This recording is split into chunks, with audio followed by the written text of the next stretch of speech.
You can start.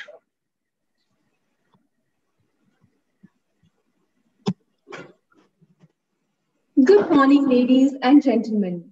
I, Riddhi Goswami, welcome all esteemed guests, distinguished speakers, corporate delegates, respected faculty members, and my dear friends to the first National Business Analytics Conclave of KIIT School of Management, a flagship school of KIIT deemed to be university. Today, we are honored to have with us an assembly of business leaders at KIIT School of Management, KIIT deemed to be university. Data has become the essence of business.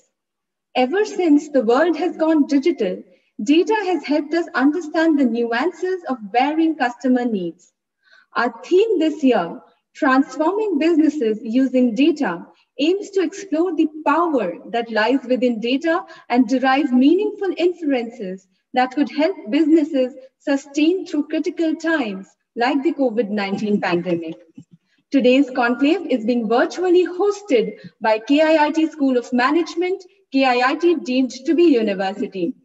KIIT deemed to be university is amongst the top 20 institutions in India to have received the Institution of Eminence status by the Ministry of HRD, Government of India.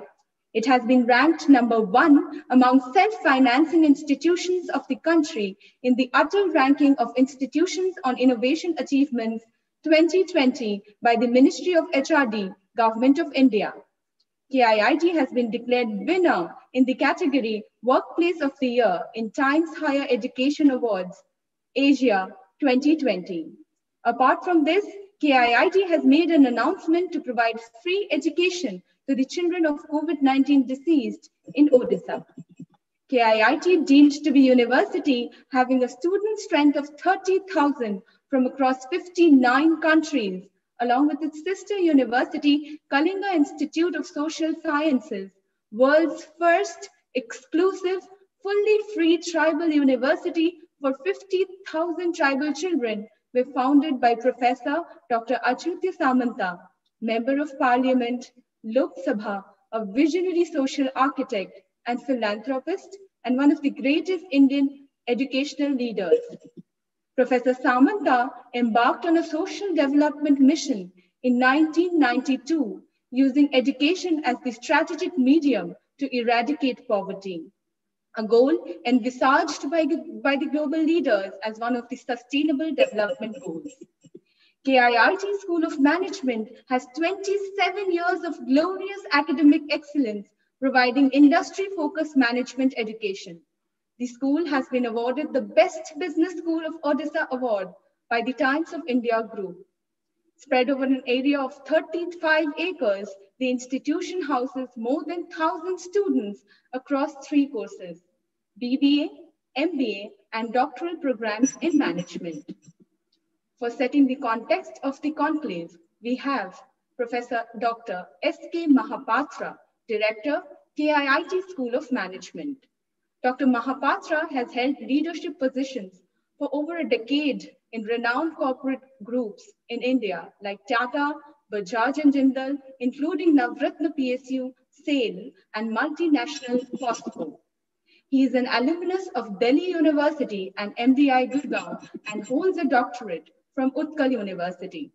He is widely acknowledged as an HR thought leader, strategist, and turnaround specialist.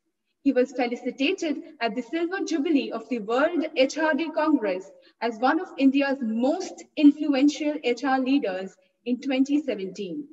After taking over institutional leadership in NCR, he received the Rashtriya Shiksha Gaurav Puraskar in 2018 from the Center for Education, Growth and Research, and Visionary Leader of the Year for 2019 from Integrated Chambers of Commerce and Industry, New Delhi.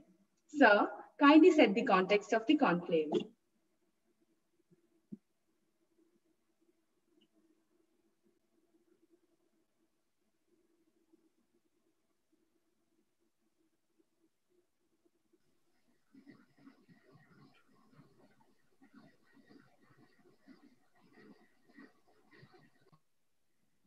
Thank you for the wonderful introduction, beginning of this conclave. Good morning and namaskar. Esteemed Professor Dr. Shasmita Shamanta, Pro Vice Chancellor of our university, most distinguished keynote speaker, Dr. Ashwini Mathur, Senior Leader Novartis, respected Dr. J.R. Mahanti, Registrar, KIIT University, respected Dr. Eshan Mishra, Dean, KIIT School of Management, respected directors and deans of different schools and departments of KIIT University, distinguished speakers for incoming sessions, guests, faculty colleagues, and my dear students. On behalf of KIIT and KIIS group of institutions and our honorable founder, Dr. Achyuta Shamanta, I welcome you all to the National Business Analytics Conclave of KIIT School of Management. As part of our corporate outreach, for bringing the insights of corporate thought leaders to our students, we have several initiatives. We organize thematic conclaves in different domain areas every year. We also have a corporate mentoring program called Confident and a program called Co-Educate to bring corporate faculty to classroom. Every 10 students of our institute get a corporate mentor. Around 250 corporate leaders have already visited our campus online to interact with our students during this pandemic period. Despite the pandemic, we have carried out all our academic activities since the lockdown in March 2020. Owing to our founder's vision, our campus has adapted to wireless technology long ago. Being a tech-savvy campus, we effortlessly switched over to online teaching over internet and conduct the examinations using online technology platforms on time, and all our students graduated in time. I'm very happy to say that the 16th convocation was recently held in virtual mode with Nobel laureate Professor Muhammad Yunus and Sri Ravi Shankar addressing the new graduates. The School of Management is a flagship of KIIT University, being the oldest institution in its group.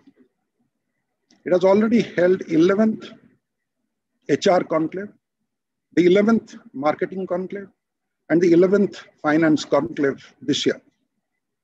Like it is said, when the going gets tough, the tough gets going. During this corona pandemic, when the mood was that of depression all around, we dared to do our trademark conclaves in a much larger scale with larger participation from corporates and audience. As I have already mentioned, over 250 corporate leaders have already addressed our students during this pandemic period only. This is the first conclave on business analytics at our School of Management.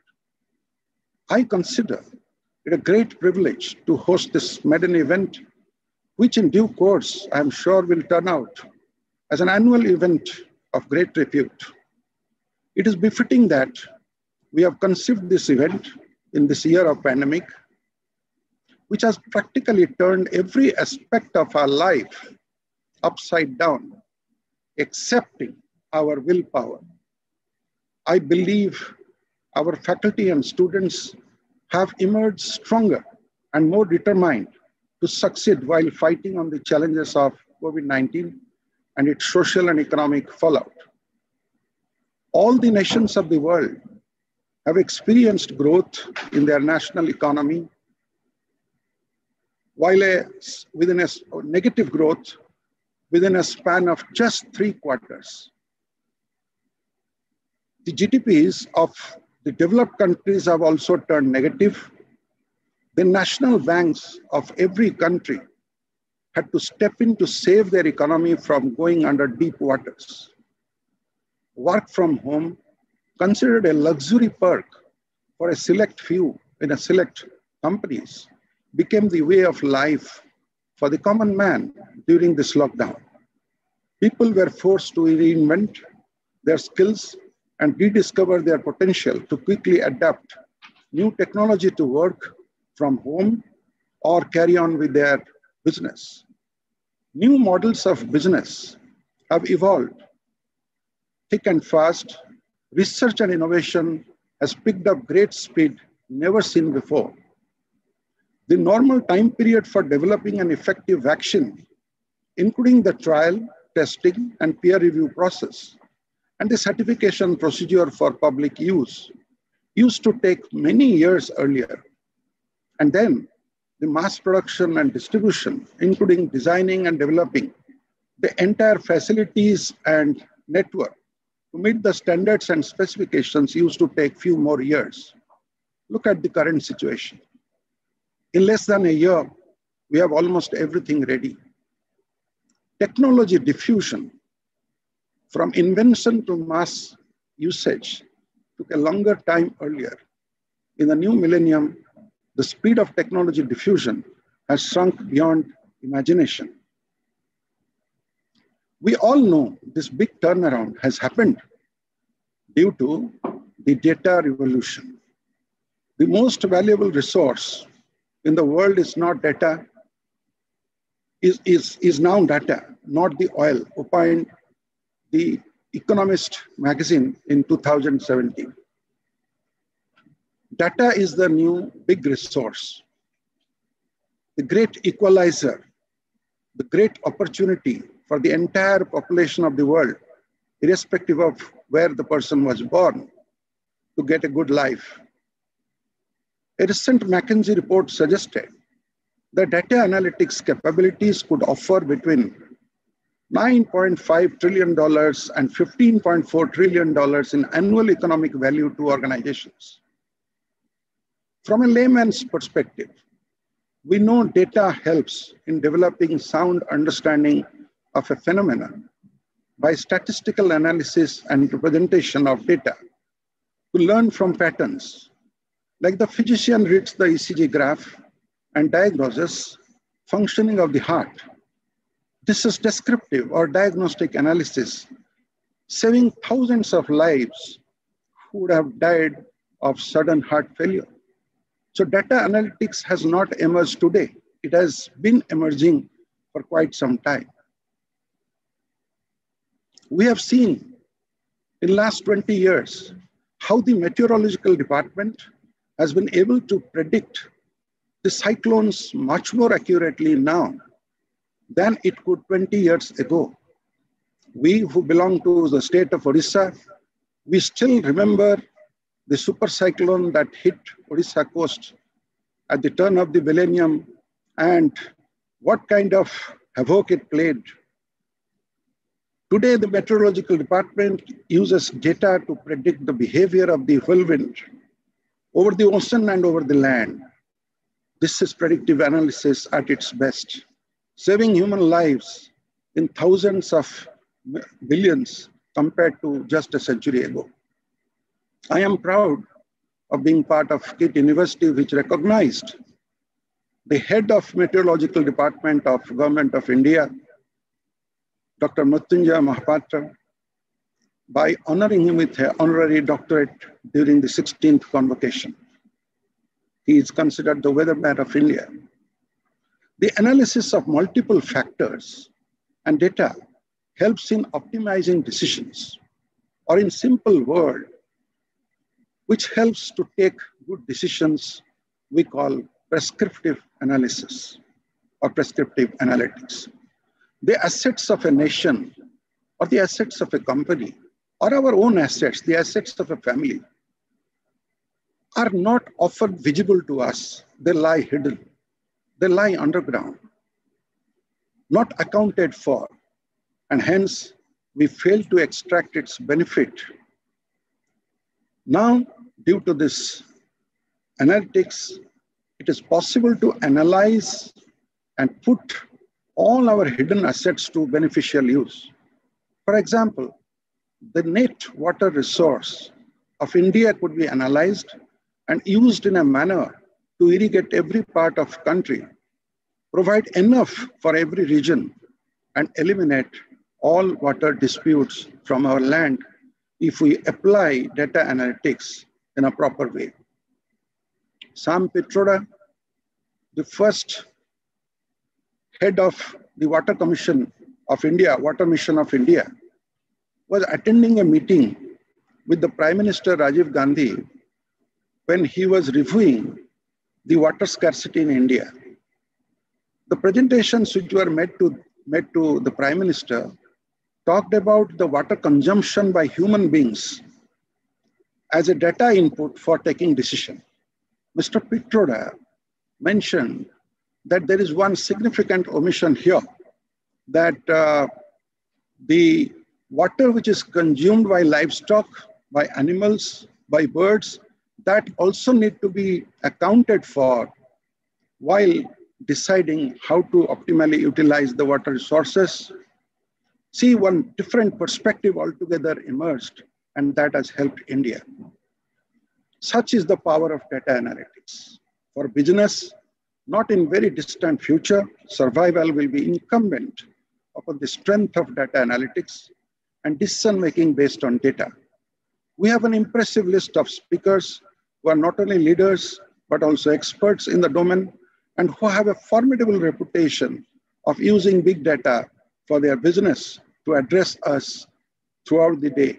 I hope at the end of the day-long deliberations, we all in the audience, especially the students, shall benefit a lot from the insights shared by these erudite speakers. I thank all the corporate leaders for being with us today, and we'd like to once again welcome you all. Thank you. Thank you, sir, for introducing the conclaves to the audience. To address the gathering, we have Professor Dr. Sasmita Samanta, Pro-Vice Chancellor, KIIT deemed to be University. Dr. Samanta has held leadership roles at KIIT in various fields, from human resource management, talent acquisition, general administration, to institute governance and competency management. She has a PhD in human resource management. She is an academic leader having experience in diverse fields of teaching, research, leadership, consulting, and has authored various books, more than 20 papers, both in national and international peer-reviewed journals. Dr. Samanta has recently received the Women Empowerment Entrepreneur Award 2020 by URS Asia 1 magazine. Ma'am, I request you to address the gathering. Very good morning to one and all present here. Professor Mahapatra, Director of School of Management, Professor Mishra, Dean of School of Management, KIIT University. Our most revered guest for this inaugural session, Dr. Ashwini Mathur, Head of BSI Ireland Hub, Solution Lead Innovation Executive, Data Science and CDO Novartis. I don't have much connection, don't know this name properly, so I'm sorry for that. So Dr. Ashwini Mathur is here. I think after seeing his CV, he is the right person to give the keynote for this forum. Perhaps I am a person from human resource management, so I have little bit connection with data analytics. And being in leadership role in KIIT, as Riddhi was talking about in last 24 years, and being involved in institution building activities, whatever my experience says that perhaps in KIIT, we have never gone for that sort of analytics system. Here in KIIT, our honorable founder, Professor Dr. Achyutananda Samant, you have heard about him in the beginning from Miss Riddhi, that he believes in dream. He is a dreamer.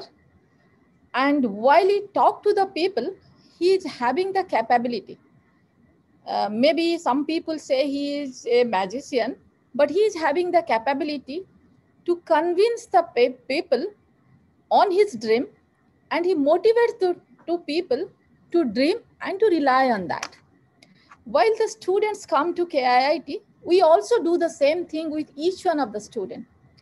I remember while in 1997, the first batch of students came to KIIT and we interacted with them. We started in a rented building in IRC village. It was a 2-room rented building and the students came and joined while our new campus was supposed to be started just few months, after few months, 2-3 months, after 2-3 months. And in that building, while we are talking to the student, I have seen our honorable founder while he talks to the students, he convinced them that when you have joined in KIIT, you will be getting the best facilities of the world, whatever is possible in the part of this country, and you will be getting the best opportunities of employment, best opportunity to get the exposure, and whatever you are trying to do in this campus, perhaps you'll be getting much more than that. And after 23 years, while today we analyze, while we are planning to celebrate the Silver Jubilee after 2 years, we are planning, while we are introspecting ourselves and going back, and while our honorable founder just before 6 months, he told me that you make the plan, that you make a strategy, you just make the strategies since beginning of KIIT, you go and make the back end strategy, that how KIIT has developed and what was the key to this. And while I was studying that, why I am saying, I will tell it at the end, while I studied that, I found that whenever the students joined in KIIT, they joined with an aspiration that I have joined. While I was discussing with the students of 1997 batch, they just missed the government institution because during that time, only few government institutions were there.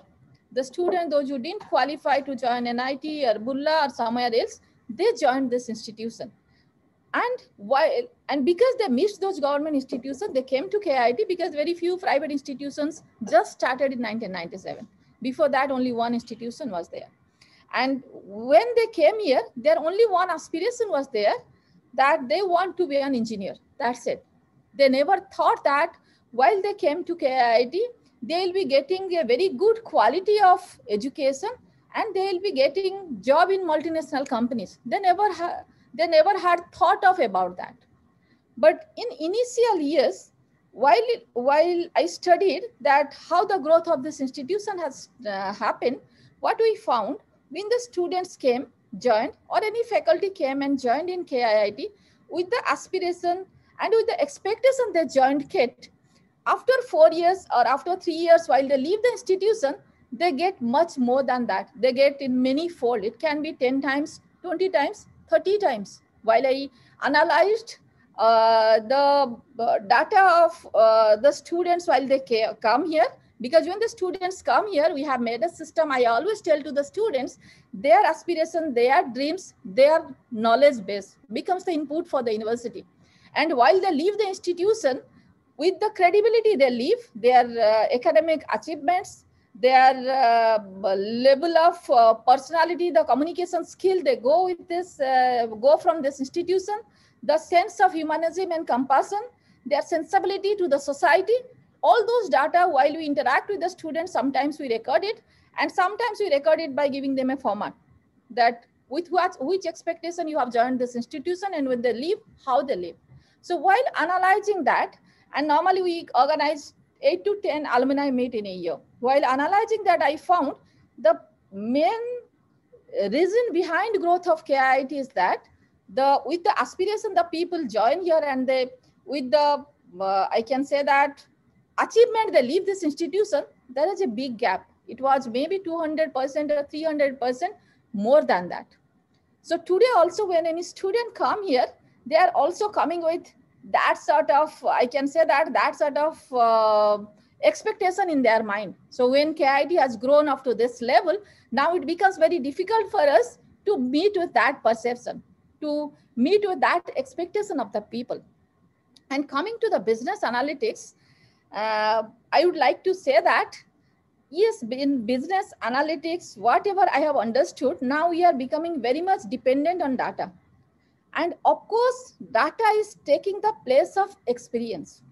The people, those who get experience of working for 10 years, 20 years, in the way they can perceive, in the way the accuracy is there in their perception, maybe in data analytics, we predict in a much accurate way. When we use the analytics, we predict in a much accurate way.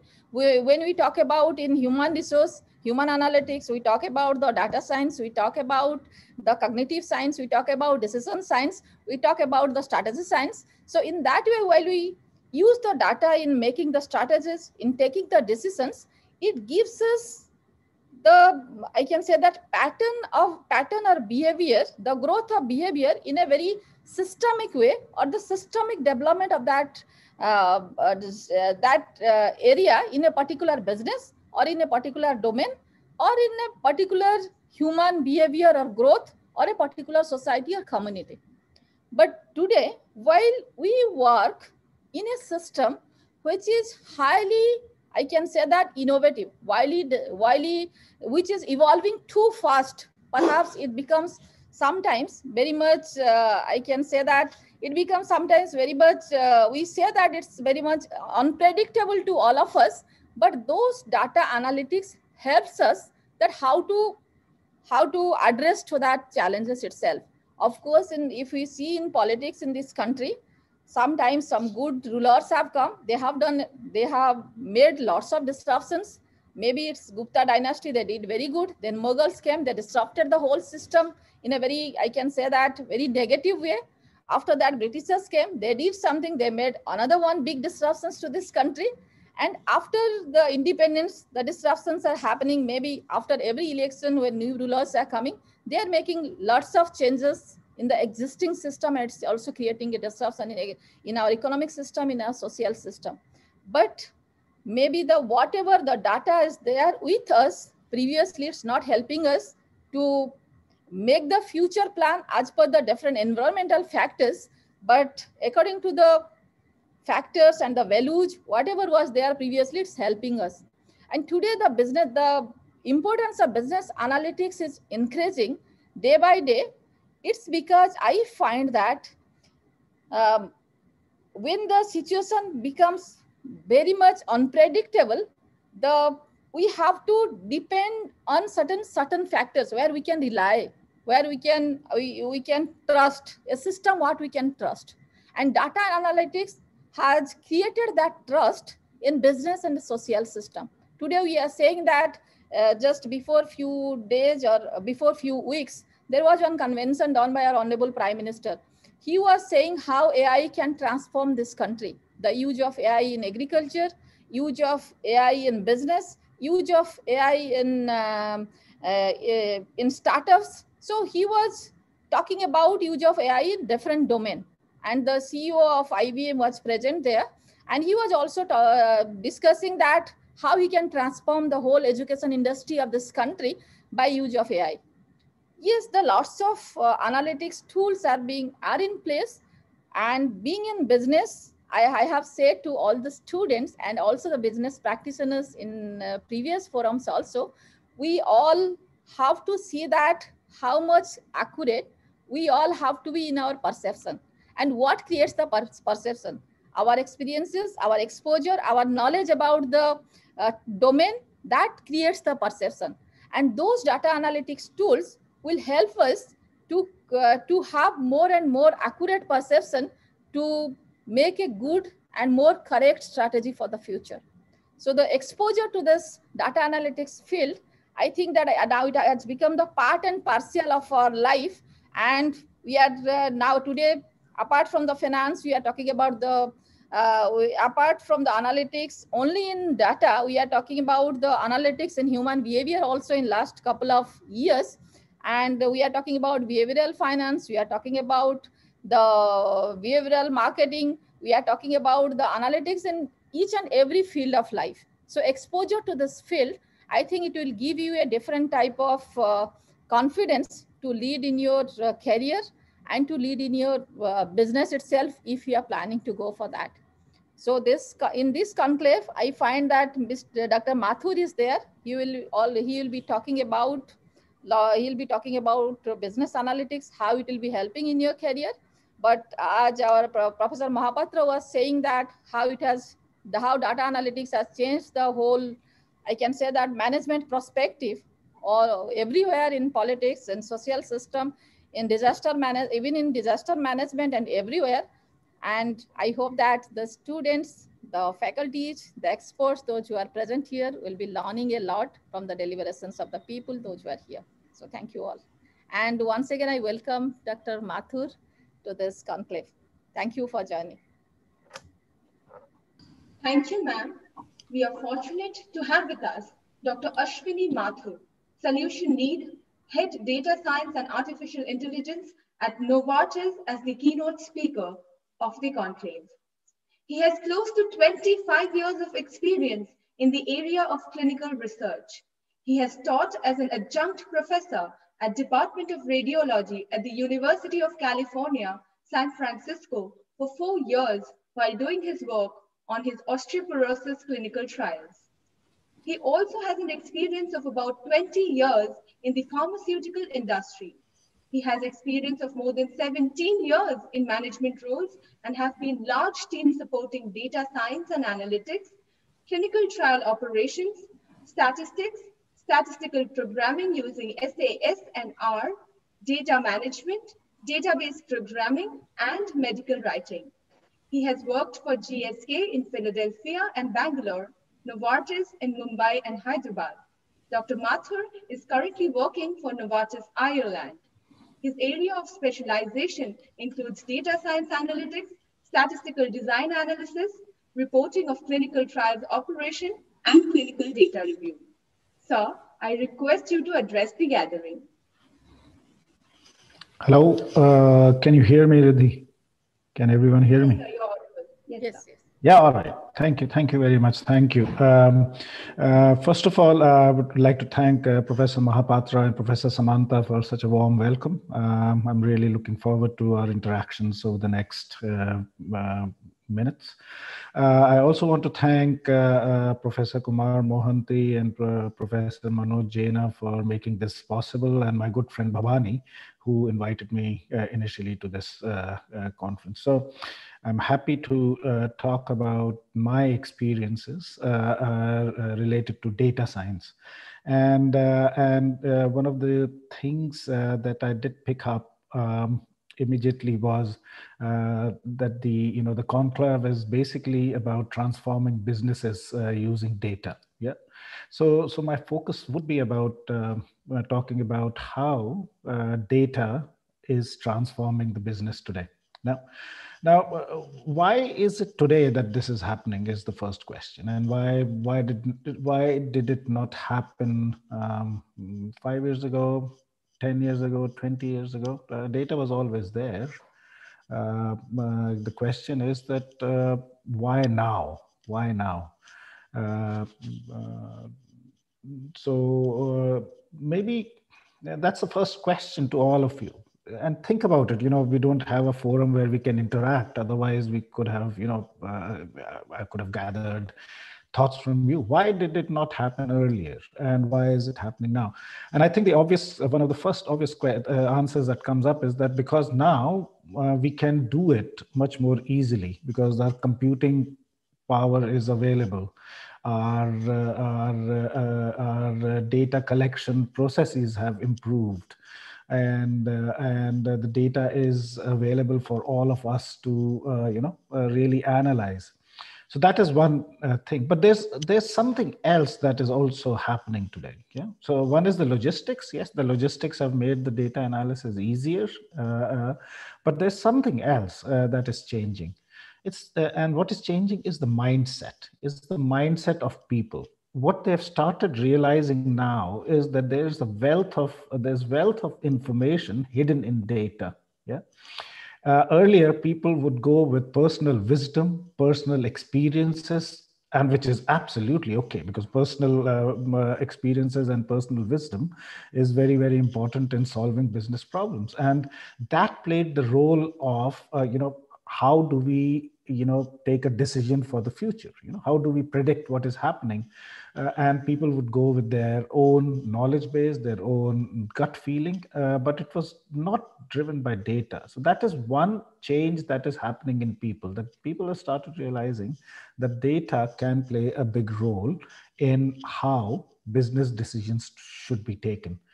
Of course, coupled with the logistics part, that the data is available, people are, much more aligned to using data. Now, I'm saying this not with full confidence. I don't think so everyone in this world is ready for data science. Yeah. So we talk a lot that we will do data science and this and that, but everyone is not quite there yet. And when I say everyone, meaning that every person who's running a company, every senior executive, every business person is not quite there yet. Yeah. Because the personal wisdom sometimes wins, and sometimes personal wisdom can be wrong, and it's not personal wisdom, it's just personal bias, and data actually can play the role of getting rid of that personal bias. And sometimes people are not brave enough to accept that fact, that maybe I am wrong. So it's a journey. So while we talk a lot about data science and AI and machine learning and this and that, there's still a little bit of a gap left. Yeah. So it's not a straightforward story. And as students who are listening to me, the reason why I'm saying this is not to discourage you, it's to encourage you, because there's a lot of work that you will need to do when you get out. So just learning about data science is not enough. How do you convince people to use data science is a big challenge, and will remain a challenge for the long period of time. Yeah. So that's the context in which I'm talking. So there are two aspects to it. One is the logistics part. How do you do data science? Yeah. And the second part is the mindset. How do you change the mindset of people? So my talk will basically focus a bit on both things. Yeah. If that is okay with you. Yeah. So now the way I would like to do it, and just so that there is a little bit of interaction with each one of you, I would, if at all possible, I don't know, Riddhi, if that is possible or not. If can people unmute themselves and ask me questions as we go along, or do we wait till the end, or can people put questions in the chat? Because if I keep on talking, it's very boring. One-sided talk. So it'll be interesting if people can we interact and I answer questions, or it's not just the students, anyone who's on the call, faculty, professors, yeah? If that is okay. Yeah. So let me start with this preamble. So now I work for a pharmaceutical company, and our pharmaceutical company, we make medicines. Yeah, we make new innovative medicines dealing with the diseases that people suffer from. Yeah. And my company is Novartis. It's one of the biggest companies in the world. And what I am really doing within Novartis is data science. Yeah, my title is Professor Samantha read out my long title. I myself don't know what it means, but I do data science in the end. Yeah, and what do I do? I try to make the medicines which will benefit patients. Yeah? I try to make processes which will help in making these medicines available to patients. And the good part is that what I do actually is driven by what my CEO, Vasant Narasimhan, says. So Vas, as he's popularly known, is the head of Novartis. And what he says is this, and I'll read it out. So he says, we are aiming to transform how we create innovative medicines, engage with patients and healthcare providers, and improve operational efficiency. Ultimately, we are reimagining medicine with data science and AI. Yeah. Then he says that I want Novartis to be known as a medicines company, but more importantly, I want Novartis also to be known as a data science company. Now that's a broad, that's a very brave statement, yeah, because what he's saying is that not only is Novartis at the forefront of discovering new medicines, he says that Novartis should also be at the forefront of using data science. So this is coming directly from the CEO of our company. And our company is a large company. We have got more than 125,000 people. To put this out for all of us, saying that we are going to be a data science company, is very, very important. And the reason, this is the first point that I want to make, that companies if they want to use data science, has to say this right from the top. The top leadership has to say it. If it's not said at the top leadership, then how will you get all 125,000 people aligned to that vision? So that's first thing. And that is the mindset shift that I talked about earlier, that is needed. So just, if the senior people are not going to say this, it's going to be extremely difficult for any company to use data science. So that's one important thing. Now, having said that, what has he done? What have I done, which will make the company a data science company? Are there examples of what we did? So there is one important thing, and all of you should go and find all these videos and YouTube things, and you'll be quite excited to see it. So Microsoft and Novartis, this was around 1.5 years ago, got into a big business agreement between the two of us, between Microsoft and Novartis, and says Microsoft will use AI to supercharge Novartis's giant drug development engine.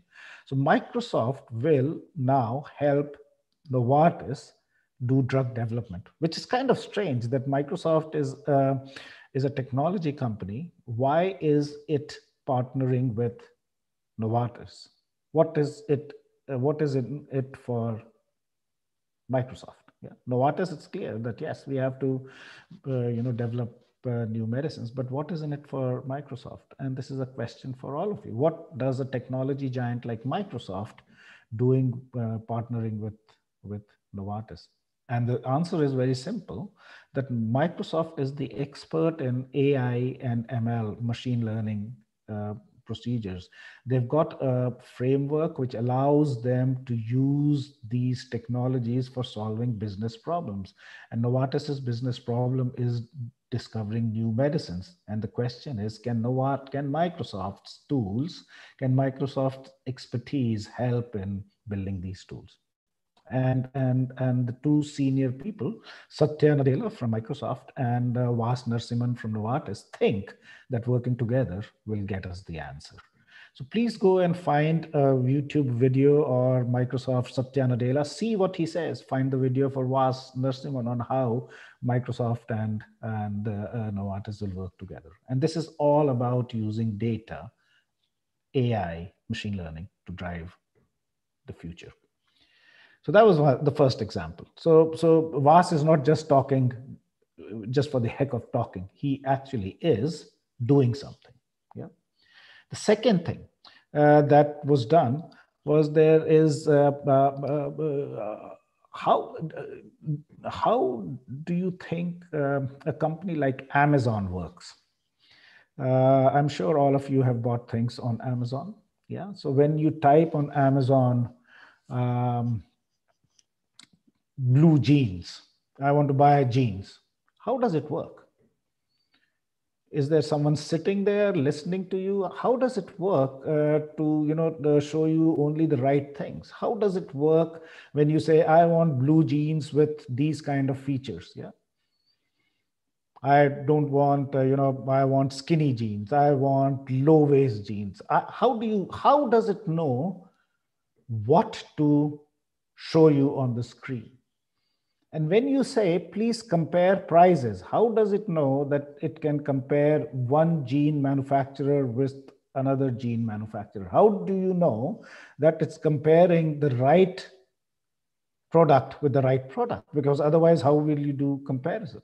Yeah. This is where data science comes in. This is where artificial intelligence comes in. This is where Amazon actually has built algorithms which is able to read the description of the genes, English description of genes, and figures out after reading those English descriptions if gene number 1 from company number 1 is the same as gene number 1 from company number 2. That's the only way it can find the price comparison. Otherwise, it'll be apples to oranges comparisons. You have to, for price comparison, you have to have the same kind of things. And it's a very, very sophisticated algorithm, and it has to work very fast because we do not have the patience to wait. As soon as you click on Amazon, the answer comes up. It's amazing computational thing which is happening in the background, and Amazon is the experts in building it. Now, how does Amazon help Novartis? Novartis also buys things. To make medicines, we have to buy many things. We have to buy, lab supplies. We have to buy beakers. We have to buy gloves. We have to buy masks. We have to buy chemical ingredients. We also buy services. Can we find the best data scientists in the world as service? So we are also buying things. Can Amazon technology be combined with Microsoft's needs? Yeah. And that's another deal that Novartis has made. So Novartis is building these algorithms to procure for procurement with Amazon technology. So our data scientists are developing these new algorithms, and for people who are technically minded, these are called named entity recognition algorithms, NERC algorithms, these are called. There's something called as BERT because it requires text mining. These are NLP based algorithms. So very, very sophisticated, cutting edge data science is being used, where Novartis is trying to build an Amazon kind of marketplace. And what is the benefit for Novartis? The benefit is that you get the best product at the best price at the right time, because it's a marketplace. It's an open marketplace. I'm sure there are business people on this call, students who are studying business. This is transformative for a company like Novartis. So it's no longer just jeans. It's technical stuff. It's gloves. It's beakers. It's all these things that you can buy. And then just imagine the power of doing this. Yeah. So that's the second one. And then there's all these examples are available. So on the internet, do read up on it. Yeah. So you can, if you just type Novartis Amazon partnership on buying engine, it's called the buying engine. It's the engine behind how we procure stuff. Yeah. Read up on it. It's quite fascinating. Another example is that Novartis has been doing clinical trials. Novartis is more than 200 years old. Yeah? I think it's close to 250 years. We have been doing clinical trials forever. Yeah? Clinical trials are experiments which we do to prove that our drugs work. Yeah? So the clinical trials for different diseases, so for blood pressure, diabetes, psoriasis, asthma, COPD, oncology, cancer, we've been doing these clinical trials. And just imagine, some of the clinical trials are successful, some of them fail because the drugs do not work. And so we've collected this data for decades and decades. What do you do with such a data? So that's one thing. The second thing is that when the clinical trials are going on, what are clinical trials? Clinical trials are, we give new medicines to patients and we see whether the patients are doing well or not. And at the end of the clinical trial, we conclude whether the drug works or not. But as the clinical trial is going on, there are many things that we have to worry about. We have to worry about patient safety. We have to worry about whether the patients are doing what they're supposed to do, whether they're taking the medicines on time, whether they, if there are any adverse events, are they getting tracked? So there's a lot of responsibilities that come with when you have to, do clinical trials. And how does Novartis do that? How do you track when there are more than 500 clinical trials going on and more than 50,000 to 100,000 patients taking Novartis drugs, which are yet to be proven to be, that they work? How do you keep track of data for all of them? Yeah. We've created a system, and this is what it's called Nerve Live. It's like the cockpit of an airplane. It's like a nerve center. Yeah. So you can enter, it's a physical building in our campus in Basel in Switzerland. You can go in there, and on the screen, you can see every clinical trial that is going on and its latest update. Clinical trials are going on worldwide. So you can keep track of how many patients are in which clinical trial, how are they doing, each patient's health status. It's live and you can keep track of it. Now that gives us a huge advantage because we can ensure that patient safety, patient's well-being is being maintained. And also operationally, we are quite on track that, our clinical trials are not getting delayed, because delays in clinical trials can mean a lot of, problems for the patients for sure, but also financially, it can be quite draining on the company if the clinical trials are delayed. So just a system where which allows us to manage this huge amount of data that is coming in.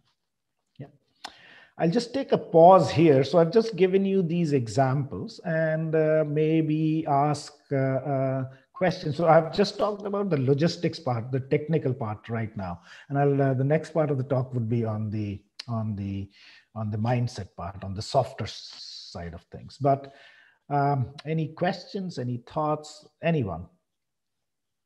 I'll pause for 2 minutes. Ashwini, hi, this is Kumar here. Yeah. Just a small thought that's coming across. See, I guess today when we talk about data analytics, business analytics, it is the buzzword. But do you think going forward in the new normal, is data analytics going to make every sector more resilient? I mean, just a thought. I mean, going forward in the present. It has to, right, Professor Mohanty? It has to, right? Because the question about resilience is that resilience comes from what?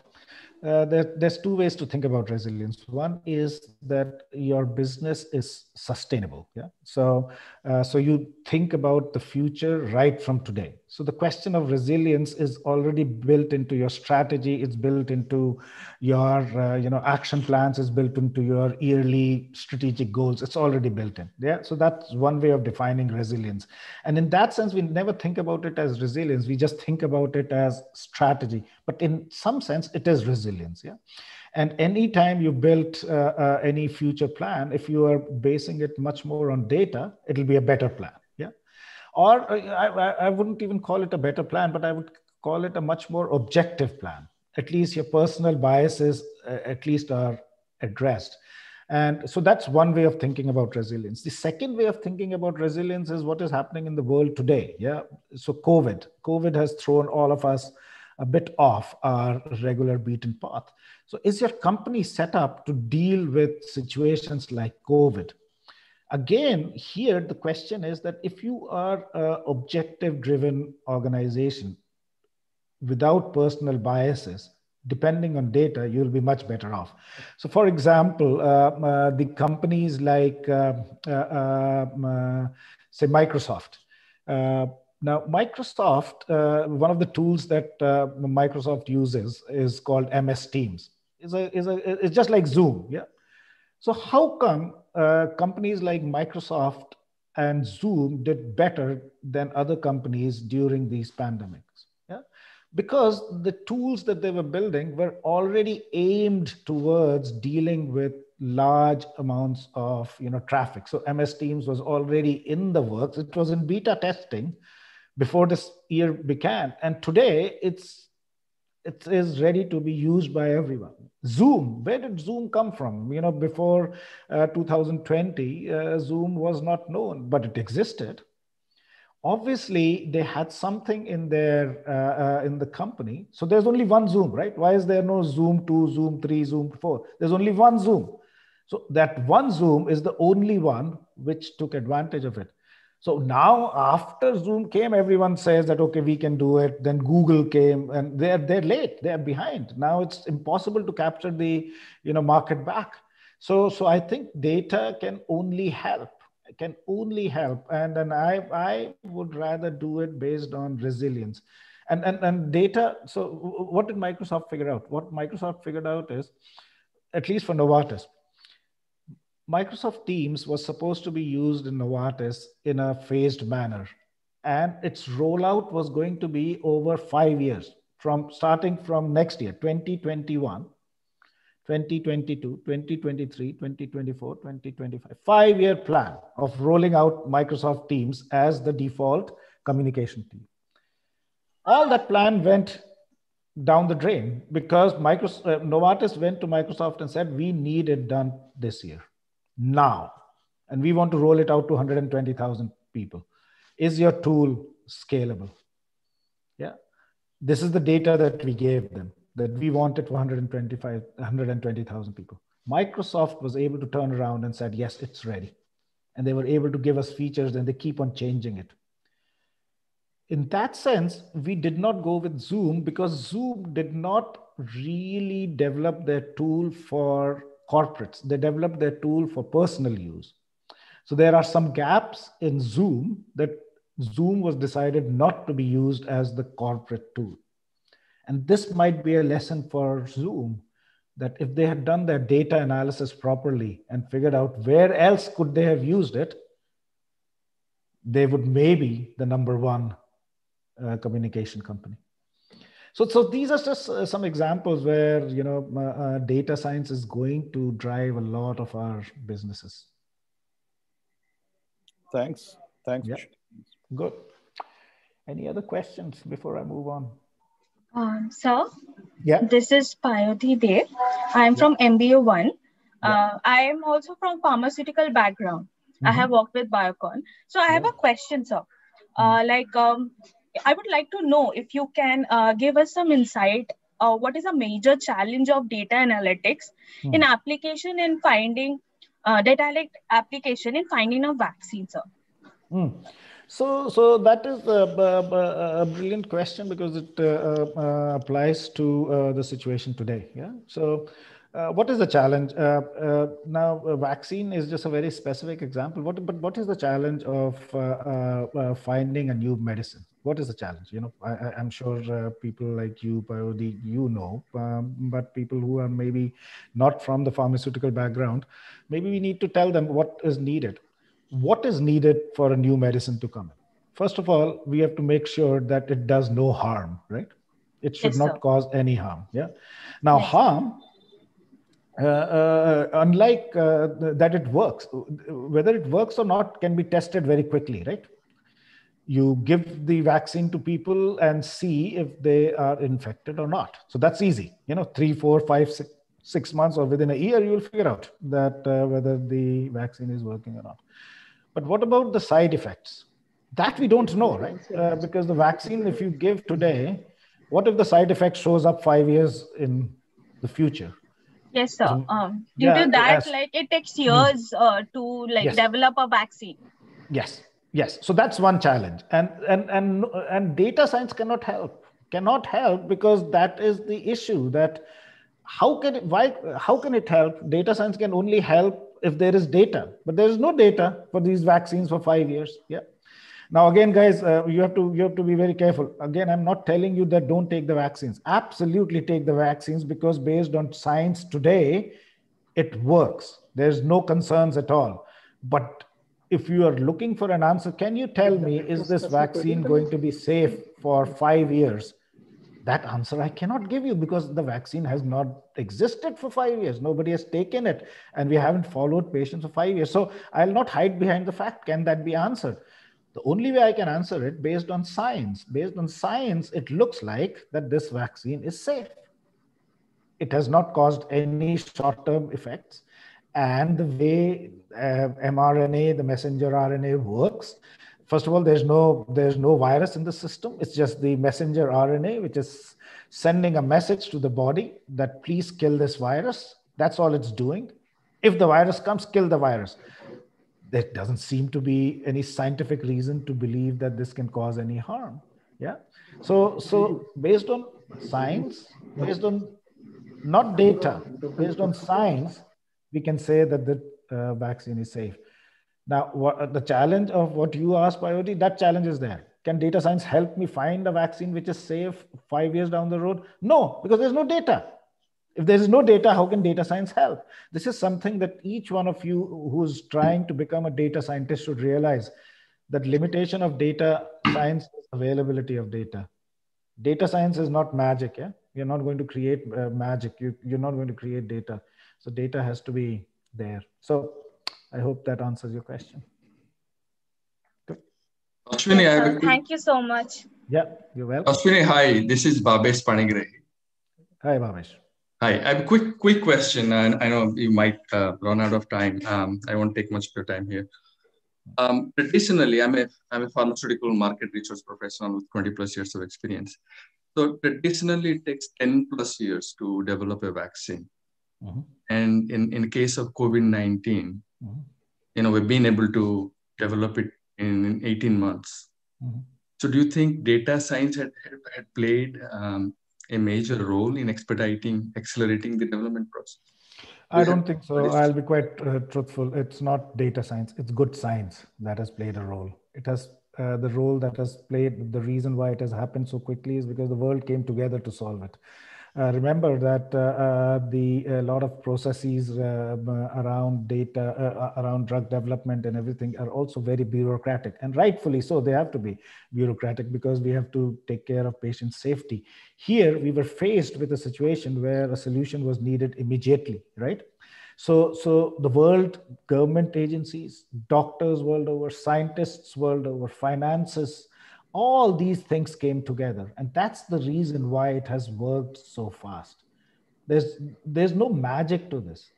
If you get rid of this emergency due to COVID, the same thing would have taken that much, 4, 5, 6 years, because you go through the bureaucratic process. The bureaucracy was made simpler here. Yeah, the science was top notch. Big companies like Pfizer were willing to put in the money. Good collaborations between two companies like GSK and Sanofi coming together. Pfizer looking for small companies like BioNTech, Moderna as a small company and being considered by regulators coming together and saying that, yes, please develop it. Governments putting in the money, which other drug has got, our Honorable Prime Minister Modi talking about vaccines? Which other drug is being talked about by Trump? No other. So the focus is what has got us going in such a quick time, time. Now, data science has played a role, of course. Without data science, without data, you cannot prove or disprove anything. So data has played the role, but I don't think so that's the driving force.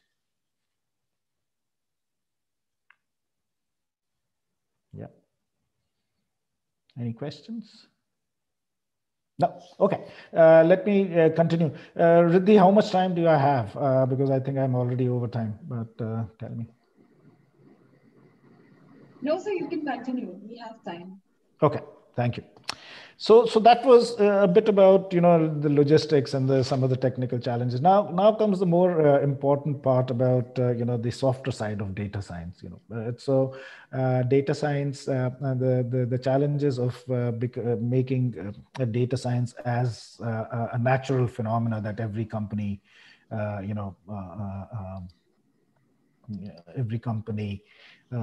becomes a data science company. And this is the key.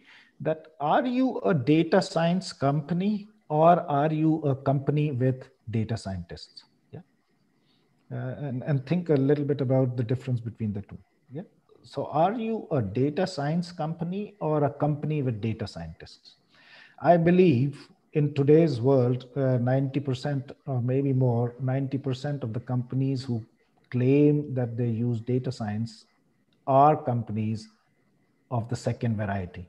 They are company with data scientists, yeah? Which means what? It means that a few people in the company, the data scientists in the company, are the ones who are doing data science. Now, for a good, successful data science company, it requires more than data scientists. It requires more than technical skills. It requires a mindset change. It requires you to talk from the top to the last person who works in the company the same language about data science. Yeah, just like in every business company, the ethics of doing good business, no cheating, no fraud, integrity is an important part. The same way that those values and behaviors are driven in a company, if you want to become a data science company, they have to be driven just like that. Yeah, right from the top, everyone's speaking the same language. So becoming a data science company is very different from becoming a company with data scientists. And I believe that most of the companies today are companies with data scientists. So you need to change that. Yeah. So and what is the and data science? What is data science? That itself is a bit of a controversy. Data science comprises of 4 different parts. One is the domain knowledge. Yeah. So if you're developing drugs, then you need people like Payode in there, pharmaceutical people. She is the domain expert. You need that. Yeah.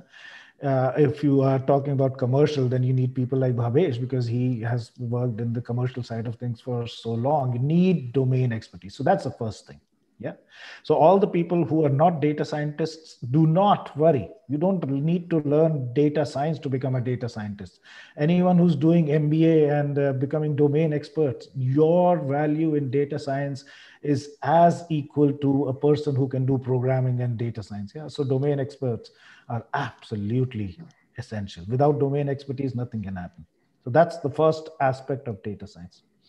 The second aspect of data science is computer science. People who write algorithms, people who know how to build databases, people who can, wrangle data, who can, create, unstructured data like Twitter feeds and Facebook analytics and convert that data into analyzable forms of data. Huge computer science aspect is needed in data science. So computer science, very, very important. Yeah, algorithms, these are the guys. The third part is the statistics and mathematics. People who are statisticians and mathematicians. These are the guys who build models. These are the guys who create sense out of the data. Yeah. So the domain experts define the problem. Algorithm and data science, computer scientists put together the data. Then comes the data scientists and statisticians who analyze the data. And then the fourth set of people who are needed are storytellers, people who can put together visuals, people who can tell what has happened, because one of the key things which is missing in the whole journey is the storytelling part. Yeah. So 4 areas. So I can tell you, each one of you who is on this call from the student community can play a role in data science. And for any company to become a data science company, each one of you has to be successful. You have to contribute, each one of you. If you do not, then there's no way that data science can win. Yeah. So that's a very, very important point for each one of you to realize that, even if you are not interested in data science, you will have a role to play in data science because you are the domain experts. One of the biggest challenges that I face is that people do not know the business. People do not ask the right business question. Yeah, if you don't ask the right business question, then you will be solving a wrong business problem. And solving a wrong problem is problematic. Yeah. So in COVID things, what did we try to solve? We tried to solve how to reduce the infection rate. Yeah. As a community, we decided that we have to reduce the infection rates. That's what was the problem. Maybe the problem should have been, how do you reduce the infection, ensuring that our economy does not take a hit? Maybe that is the question that should have been answered. But the question that we answered was how to reduce the infection rate. And that's the reason why the second aspect never got addressed properly. So that's the problem of answering a wrong question. Yeah. So domain expertise is absolutely essential. And this is where each one of you can play a role, because each one of you, whoever is doing an MBA, already has a domain expertise based on your previous, bachelor's degree. So make sure that your domain expertise is not lost. Once you have the domain expertise, the data science becomes much more easier. Yeah. So 4 aspects of data science. Yeah. Domain, computer science, mathematics and statistics, and storytelling. So all 4 together form a data scientist. Yeah. Now, every person cannot. It's very difficult for one person to have all these 4 skills. Yeah. The only skills I have is data. I am a statistician by training. So I have mathematics and statistics. Yeah. And I've learned how to tell a story. So these are 2 skills that I have. I do not have any skills in computer science. I do not have any skills in domain. Yeah. So I cannot be a successful data scientist. I need domain people. So I need people like Payodi. I need computer scientists. I need all you people who have their bachelor's in computer science. Without the two of you, I cannot be successful as a data scientist. Yeah. So keep that in mind. And once we have that, and once we have the top management talking about data science, that we have to use data, just like my CEO, Vas, says that we want to become a data science company, we will not be successful. So on that, I think I have gone way over time, but I will stop here and maybe open it up for discussion. Maybe that is much better than me just speaking on my own. So Riddhi, thank you for hosting me. I will stop here. I hope I have been able to convey a bit of what I wanted to say, that data science is a journey, requires technical logistics part. Data should be available, but more importantly, also requires a mindset change. And there are multiple skills which create a data science organization. So I'll stop here and open it up for discussions or questions. Yeah.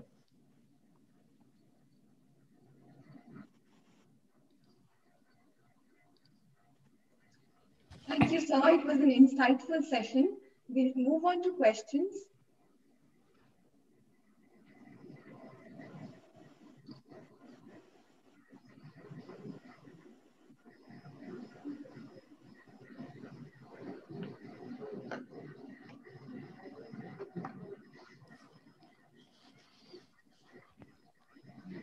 One thing I can tell you, that if you don't speak in data science, nothing can happen.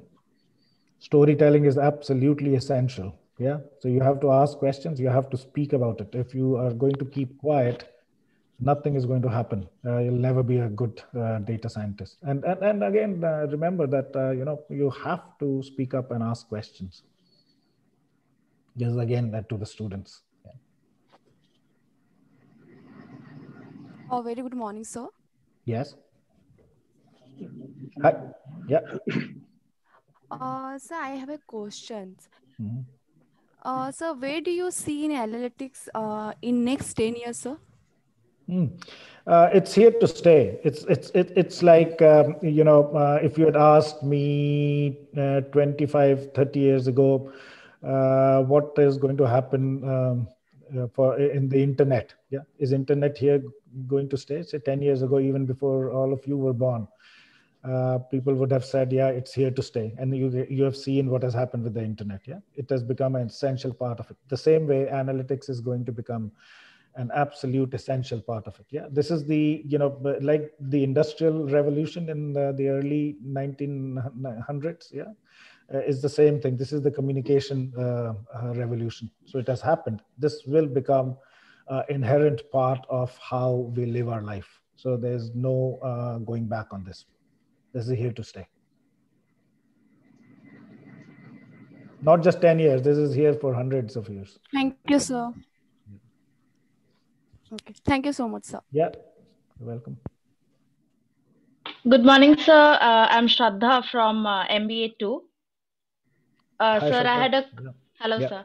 I had a question. While people are obsessed with data these days, there's also another branch of research coming out called neuromarketing, where people are trying to know or microassessing human behaviors for marketing.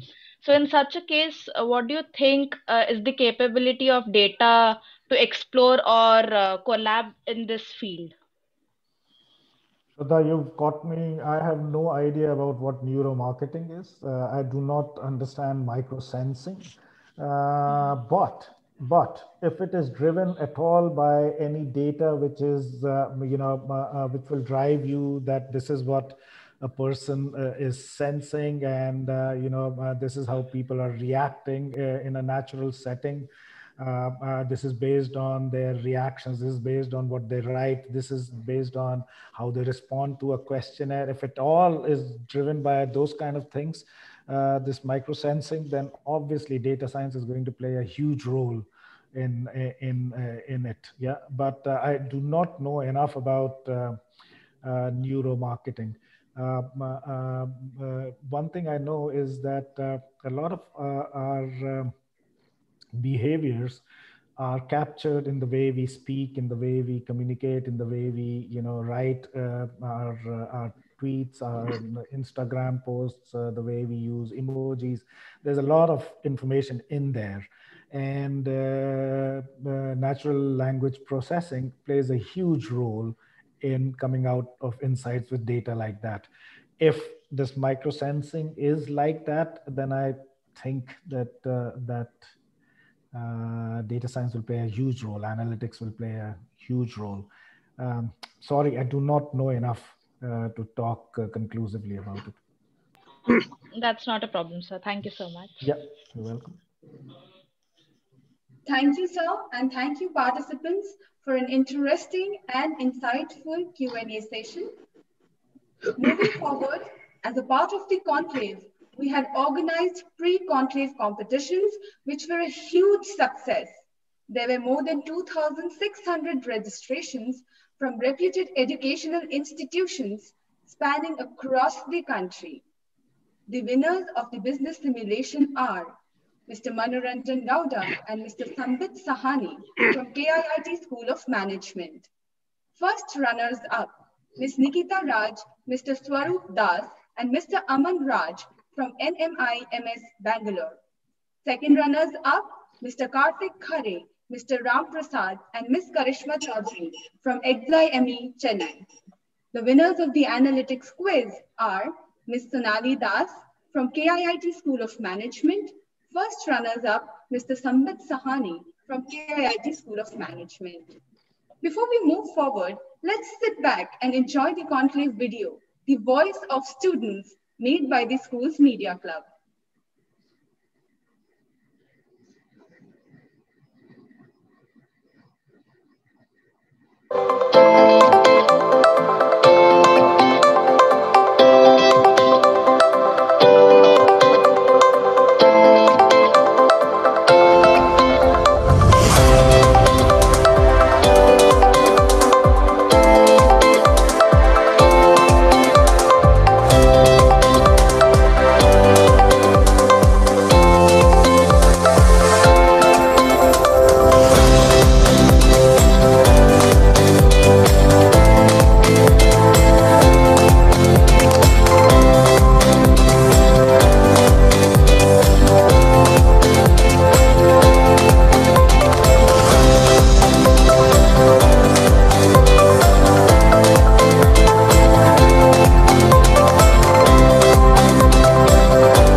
Analysis of data. Business optimization. Communication of meaningful patterns in data.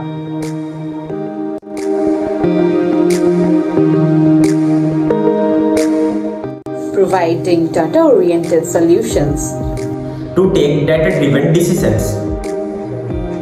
Gain essential business insights.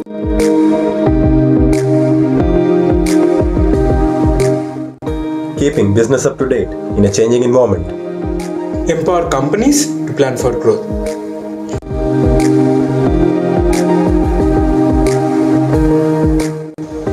Understanding analytical strategies. To overcome future challenges. Strategies for post-COVID scenario. Interactive sessions with the corporates.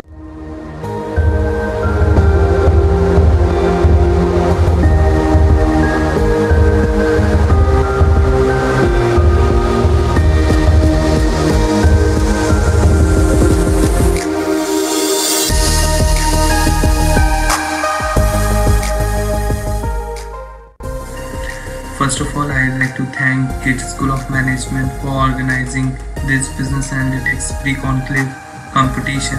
I must say the platform for the simulation game and quiz was really well built and organized. We had really a great time participating, and we would further like to participate more in such events conducted by KIIT School of Management. Thank you. Hi, I am Manoranjan Gowda, student of MBA at KIIT School of Management, and I feel privileged that KSOM gave us an opportunity to display our skills and capabilities by taking part in this competition. I am also thankful to our faculties. Without their teachings and effort, it wouldn't have been possible. Hi, I'm Sambi Sani, a student of MBA from KIIT School of Management. I would like to thank KIIT School of Management for providing me the platform to learn business analytics. Also, I'd like to thank all my faculty members and my mentors for guiding me towards the right path. For me, analytics is to see the possibilities before they become obvious. Thank you.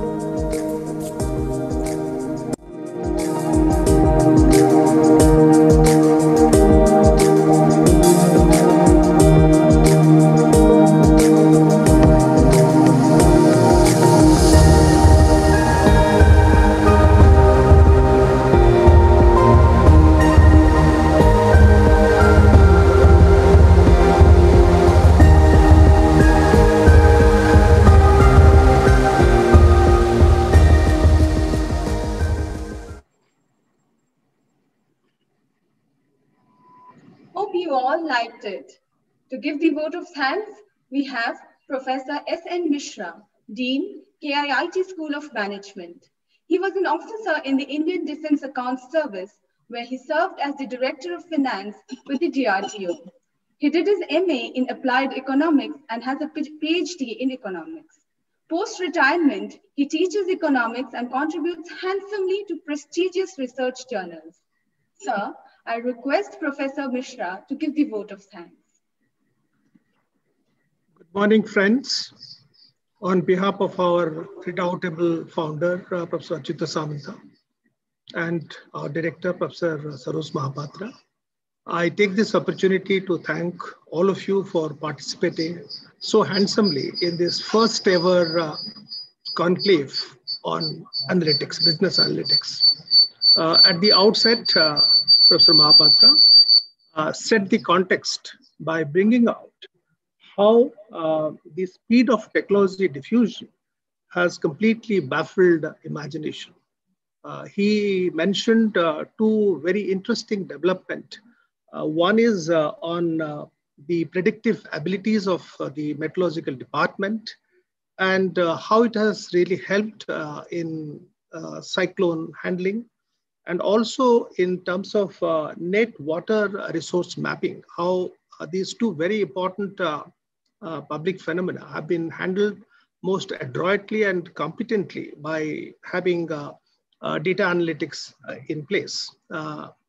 Professor Sasmita Samanta, the Pro Vice Chancellor, also mentioned about the historical perspective, how disruption has happened in India and in the world, and how the present technological disruption is going to transform particularly the startups and the tools of understanding the analytics were particularly highlighted by her. And finally, we had the keynote speaker, Mr. Ashwini Mathur, who essentially tried to flag the importance of logistics and mindset in success of analytics. He gave the example of the wonderful collaboration between Microsoft, Novartis, and Amazon, how the confluence of understanding between a technology company, a pharmaceutical company, and a computer behemoth has helped the world in handling the pharmaceutical sector in a very, very competent manner.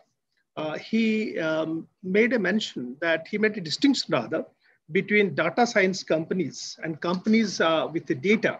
And he said that presently, most of the companies that we find are basically companies with the data science. So his main thrust was that we must graduate to data science companies, which will have four elements to it. One is the domain expertise, knowledge of computer science, maths and stats, and storytelling. Very interesting four aspects he brought out. And he believes that unless we have synergy between these four aspects, will not be able to develop very competent data science companies. He also answered the questions by some of the faculty members and the students rather very lucidly and effectively. On behalf of our director, all the faculty members, I thank you, sir, for spending your time and sharing your experience. I also take this opportunity to thank Manoj Jena, who is the convener of this particular conference, Riddhi, who compared the program, our logistics team, our Professor Mahanti and his CR team, Mr. Samavis Naik, for wonderful logistic arrangements, Amit, and all the people who work behind making this particular conference a great success. And finally, let me also thank Kalinga TV for covering this event and capturing the nuggets out of this wonderful conclave. Thank you all. Thank you, sir. With this, we come to an end of the inaugural part of the conclave. We will be starting the panel discussions shortly. Today's conclave will comprise of 3 panel discussions running parallel. Hence, it's a request to all the participants to join their respective panels, and we will be continuing with panel 2 here itself. The students of panel 2 are requested to stay back, and we will begin the panel 2 discussion soon. Students of panel 1 and panel 3 are required to join the respective discussions immediately.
Good morning, ladies and gentlemen.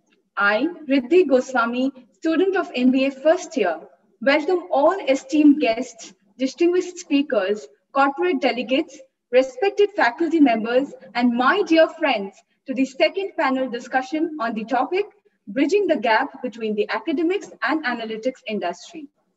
This panel discussion is a part of the first National Business Analytics Conclave of KIIT School of Management on the theme Transforming Businesses Using Data, which is being virtually hosted by KIIT School of Management, KIIT deemed to be university. KIIT deemed to be university with a student strength of 30,000 from across 59 countries is amongst the top 20 institutions in India to have received the Institution of Eminence status by the Ministry of HRD, Government of India.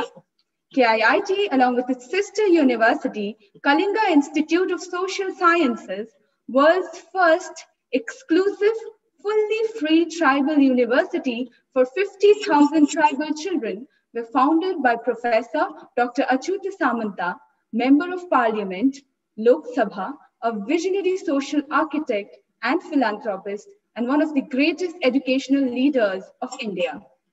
KIIT School of Management is one of the top management institutes in India and has been providing industry-focused management education for the past glorious 27 years.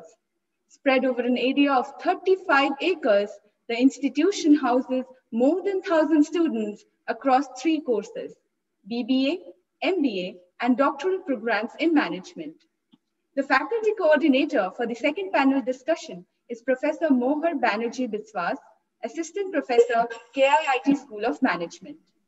Professor Biswas holds corporate experience of 12 years with leading multinational companies like IBM. She has worked in varied domains, including web technology, Siebel CRM, software quality, and SAP. She has led multiple assignments in USA and worked as a business analyst for a variety of clients. When she has spare time, she takes to unwind by traveling with music as companion. Ma'am, I request you to introduce the panel members. Thanks, Riddhi, for the very kind words. A very good morning to esteemed panelists, respected attendees, and our lovable Kittians. I, Professor Mohar, welcome all of you to this session of panel discussion for the first BA conclave on the theme Bridging the Gap Between Academics and Analytics Industry, organized by KIIT School of Management, KIIT University. Data is the new gold, and analytics is the tool which would be used to harness this gold to its maximum potential. It is my pleasure to introduce you to the interesting galaxy of corporate guests who have gathered here today for the discussion on this interesting topic. Our first panelist, Mr. Ranjan Pati, who is an executive director at JP Morgan. He's a seasoned technology leader with over 25 years of global experience working at financial service businesses such as custody, asset management, and investment banking. He has extensive experience leading programs related to application modernization, cloud transformation, and strategic data service implementation using big data and related technology. He has an MS in technology management and bachelor's degree in computer science and engineering from NIT Trichy. He did his schooling in Bhubaneswar and currently lives in Mumbai. We welcome Mr. Ranjan to the first Business Analytics Conclave as our eminent panelist and moderator of the session.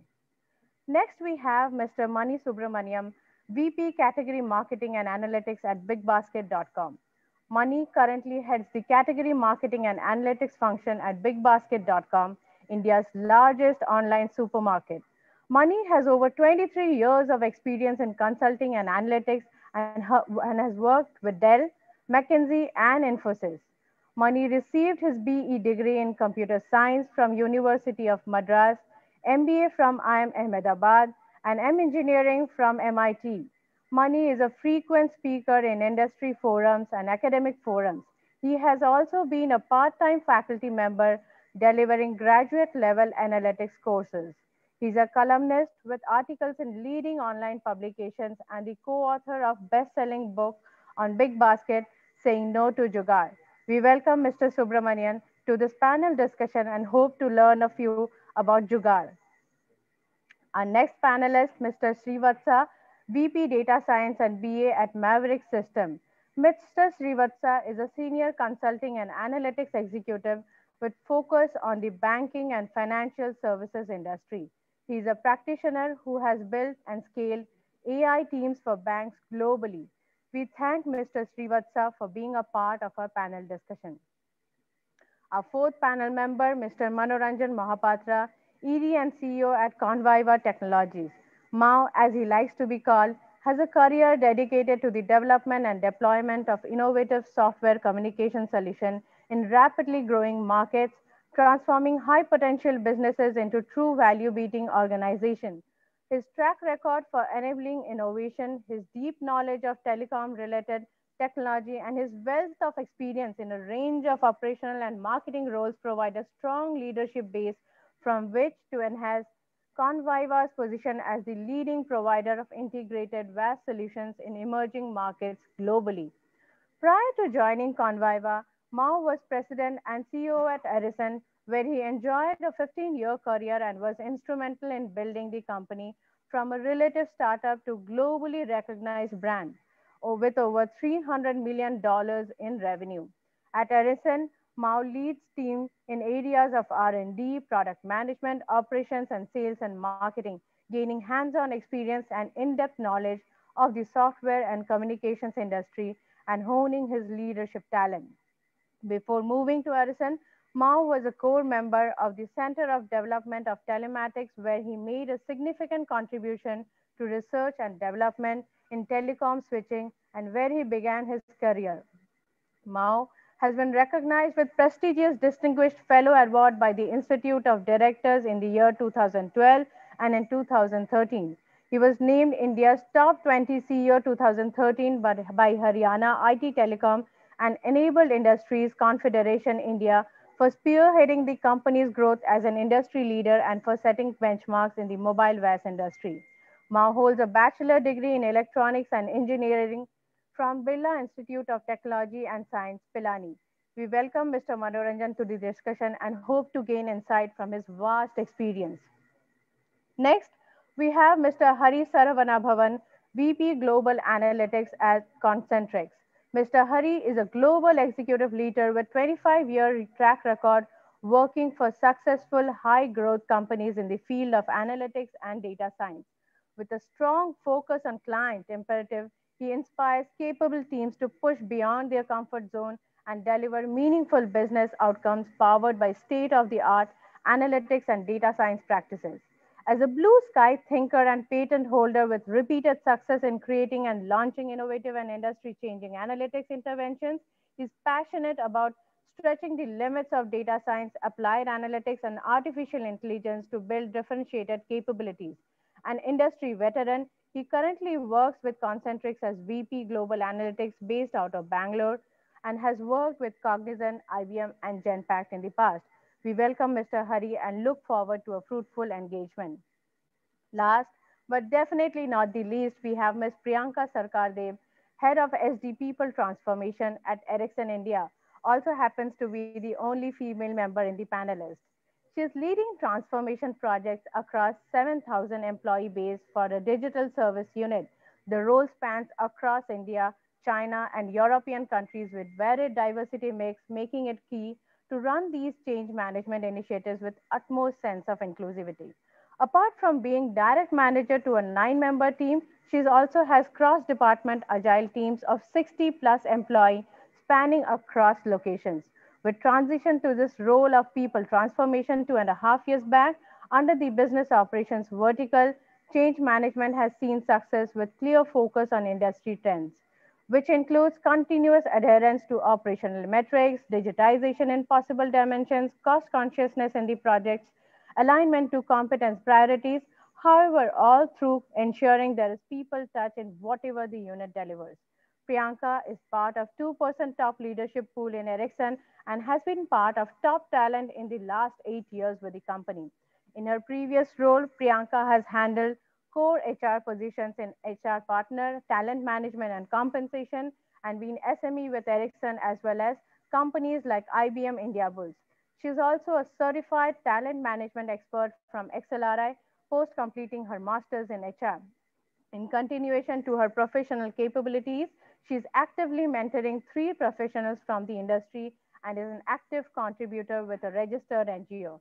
Welcome, Priyanka, to the panel discussion.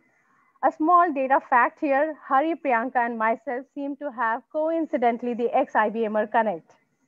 I would now like to hand over the discussion to the moderator, Mr. Ranjan, to take it forward and have an engaging engagement. Thank you. Mr. Ranjan, please take it forward. Professor Moher, thanks a lot. Good morning, everyone. I hope all the delegates and attendees of the conclave are having a great time here. I thank KSOM and Director of Corporate Relations, Dr. Kumar Mahanti, for this wonderful opportunity to be part of this conclave. Personally, I go back a long way with Dr. Mohanti, over 2 decades, where he was part of the industry, and it's great to see that he has contributed to the academic community through these years. A very warm welcome to the panelists, of course, all leaders in the industry and a lot of expertise in the data analytics. And I definitely look forward to the enlightening interaction with all of you. And of course, the attendees at the conclave, I'm sure, want to take back a lot. In my long career, if you ask me what has worked for me, and if something did not work out, what was it? I will tell just one answer, and that's timing. Having the right information at the right time to the career is extremely critical. It's critical to understand the industry perspective while at the business school. I'm sure the information that you'll get from our panelists all are coming at the right time for you to make a difference in your careers. We have a 15 minutes question answer section. So we'll keep it interactive, but all the questions in that section, and we will take those questions at that point. Today, leading business schools are offering business analytics either as part of its own stream or as a course in traditional streams such as marketing and finance. As part of this discussion, we would like to learn how we can bridge the gap between the academics and the industry. First question to Mr. Mahapatra. Conviva is a leading technology company and a product company in its space. Can you help us demystify our topic, gap between academics and industry?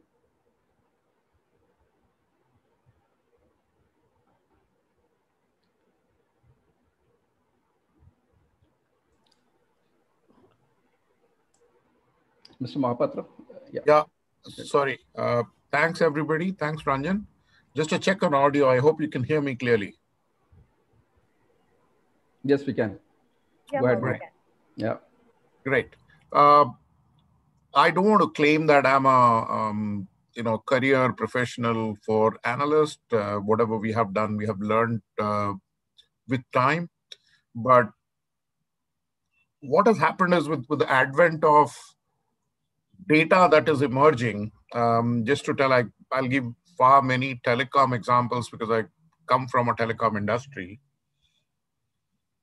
In the last 10 years, number of devices, mobile devices, has grown from about 3 billion to about 7 billion globally.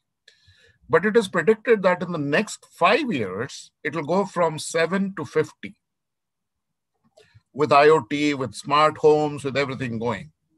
Just to give a perspective of the kind of data that is getting generated, we have about 190 million emails, 4.5 million YouTube views, and about 80 million messages exchanged every minute.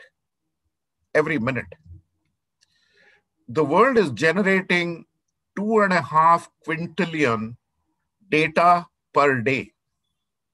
That's about 18 zeros.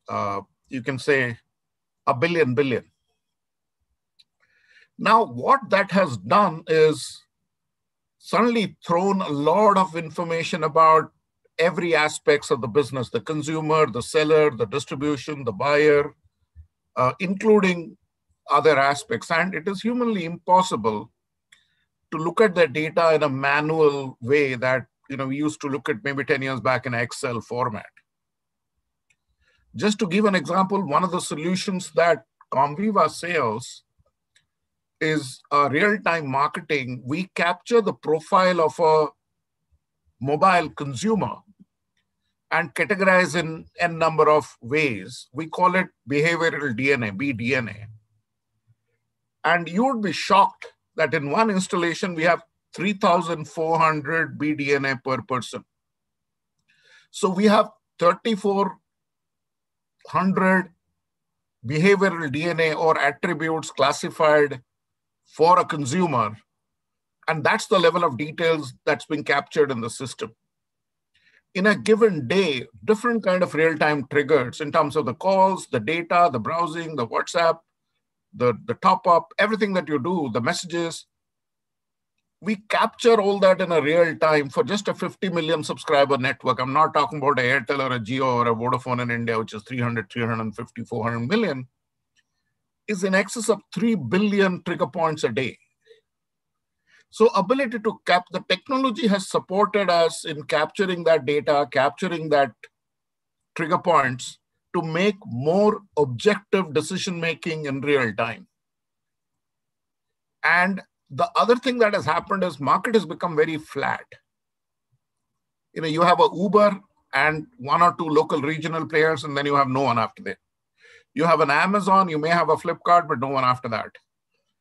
And the top guy gets 40%, or top 2 or 3 get 60, 70% of the market. The long tail gets only 30%. Now, price